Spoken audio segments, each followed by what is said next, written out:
Hello everybody and welcome to episode 16 of Show Review, where today I'll be going over episodes 51 through 57 of the Monster anime. This is also usually called the Arrest arc, so this one will be a shorter video since it was a shorter amount of episodes, and there's less content to go over. So, with the end of episode 50, we saw Dr. Tenma, or Kenzo Tenma, get arrested, and he ends up going to jail in Dusseldorf, which is where he was believed to have killed the director of the hospital, the two higher-ups, and his patient. And which he didn't do, obviously, all that was Johan. So, yeah, we progress. He ends up getting in prison. Once they're trying to interrogate him, he's just not telling them anything. He's shut down. He's not telling them anything. He won't say anything at all. He's not eating for a time. And so it's all kind of just, it seems like it's all going downhill for him. But then we eventually get introduced to his lawyer, whose name is Fritz Wardman. I'm going to call him Fritz, or Wardman. It's two N's, so maybe Mon, but I don't know exactly the phonetical, I guess, way to say Wardman. But, yeah, so I'll just call him Fritz. But yeah, we get introduced to Fritz, and Fritz is a lawyer whose father was accused of espionage after the fall of the Berlin Wall, and we eventually, I'll just wait later on. But we do eventually learn that his father was actually a spy, and he had a relation with a very important character who we'll get to learn more about later on. But, yes, he was a spy, and he kept a diary of all of his spy adventures. So that is a very integral plot point later on. Yeah, so we get his lawyer, and he's kind of talking with his lawyer, and his lawyer is a man who so his goal is to defend the people who may be innocent. If there's even the slightest bit of innocence in them, possibly, he's going to defend them. Because he wants to prove that innocence to anyone. Even if there's so much evidence stacked against him, he wants to prove the innocence. He's a really good lawyer. And with that, we also see that he has a wife and a kid on the way. The kid is eventually born. And, yeah, so he's defending Tenma because there's a lot of evidence against him, but he believes Tenma to be innocent. So they're talking, and then we just kind of progress along in that little process. And then we go on to a scene where Tenma is still in prison, and he's meeting up with this dude who's notorious for escaping from prisons. He's talking with him a little bit. And then Tenma gets a visitor. This visitor is Roberto. Roberto was not killed by Tenma. He ended up living, and he was badly injured, so he lost a lot of weight, and he looked a little bit different. I believe his hands messed up. But, yeah, so Roberto comes, and he's like, I'm going to kill your girl, Ava. And so we are now, I guess, focusing on saving Ava. So Dr. Tenma talks with the man who's a previous escapee, and he's like, dude, I got to get out of here. I can't be here anymore. I got to save Ava. Well, he doesn't tell her he's got to save Ava. I don't believe he tells him he has to save Ava. So dude's like, all right, I got you. And then, after that, we suddenly see Tenma admit to the crimes that he didn't commit. And everyone's surprised. Reichwein's like blown out of the water because he's been pushing for Fritz to defend and do good with Tenma. And he's like, I don't know why he did this. And Fritz is like, I don't really know why either. But Tenma admits to the crimes. And eventually that leads to him and the escapee dude getting shipped off. Well, during this, we see a brief scene where this dude that was hired by the escapee man, and he's got hired to get hit by the truck. And so he sees the police truck, jumps right out in front, gets blasted, and the police are like, oh, crap. So they get out there like, yo, are you okay? And they get the escapee, because the escapee goes, I know him. And so they get him, and he gets out there, and he's like, no, whatever his name is. But then they're like, oh, we got a doctor in here. So they go grab Tenma, and Tenma sees the gun on him, grabs the gun, holds up the police officers, and ends up escaping. So then, after that, we see him pull up on, Fritz. Because prior to this, we learn that Fritz has a partner, like a law partner. It's Roberto. Roberto has been working with Fritz, but Fritz is not aware of who Roberto is. But Tenma is aware that they are partners. So Tenma goes and holds up Fritz, and he's like, you best, take me to where Ava is. I know who your partner is. And he's like, I didn't know he was like that. So they end up getting that solved out, and Fritz and him end up working.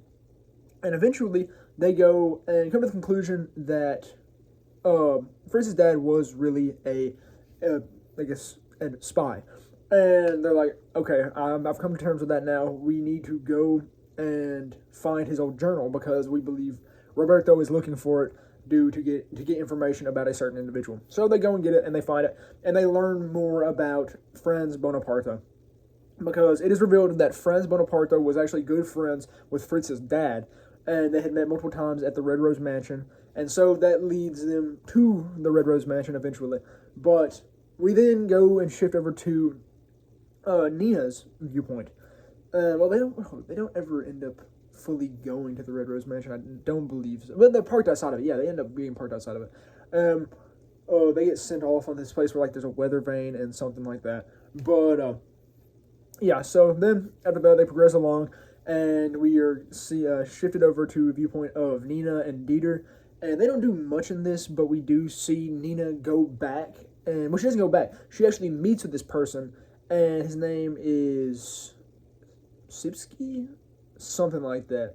I'm just calling him Sipsky, but Sapersky. It's something weird. It's S and a Y at the end and a ski in there, but. Sipsky, she meets up with Sipsky because she sees this dude performing with puppets on the side of the road. They get to yapping up a little bit. Well, this isn't it. Okay, so what ends up happening is Nina ends up going to the Red Rose Mansion. And Nina and Dieter go to the mansion. Nina passes out. Dieter's like, I need help. And then Sipsky, or whatever his name is, ends up coming in. And he's like, oh, okay, because he was just in the area. But he was in the area for a reason, because he used to be a student of Franz Bonaparte, who eventually got let off. So he just went back there to reminisce. And so they end up taking him, and Nina grows attached, not attached, but like kind of friends with Sipsky.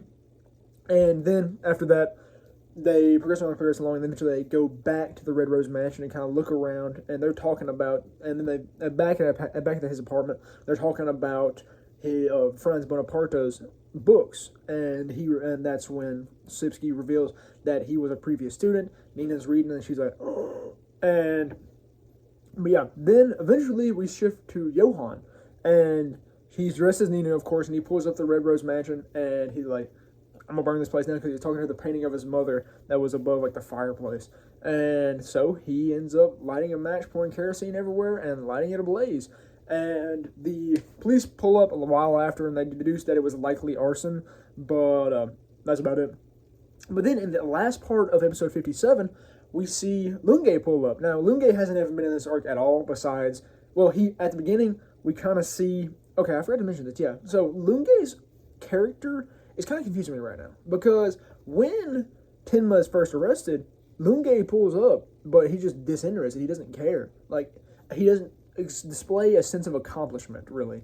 And that really has me confused. And also, Lunge was the one who convinced Fritz first that his father was a spy. He's like, yeah, but he kind of broke him. He kind of made him think on it a lot.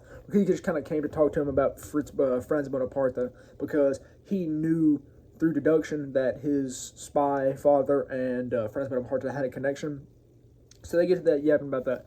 And yeah, Lunge ends up, he doesn't seem really accomplished when Tenma is captured. So I'm honestly curious if what Lunge is trying to do is put Tenma in prison so he can be safe while he looks for Johann. Because I believe that, I don't know, I believe that just Lunge I believe he's deeper than he's portraying himself as being. I believe he's probably actually believes in Johann, because he's an intelligent detective. He knows that Tenma didn't do this.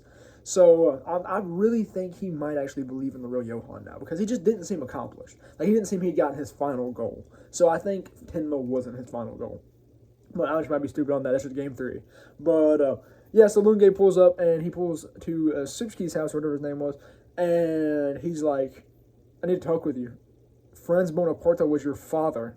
And we just see him go, ah! So I really don't know if that's true, but I don't know, because I was really leaning to the idea that Franz Bonaparte was Johann and Nina's father. But, I mean, that could always be both. But, I don't know, it was just really leading me to believing that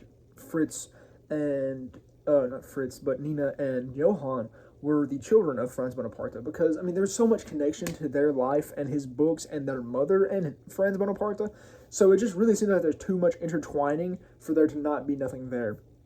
But, yeah. So, with that, we also did get some not backstory really, but flashback to Nina, multiple times throughout, of just her re-experiencing, Johan getting taken and all that, and coming into the Red Rose Mansion and all that, and the Three Frogs.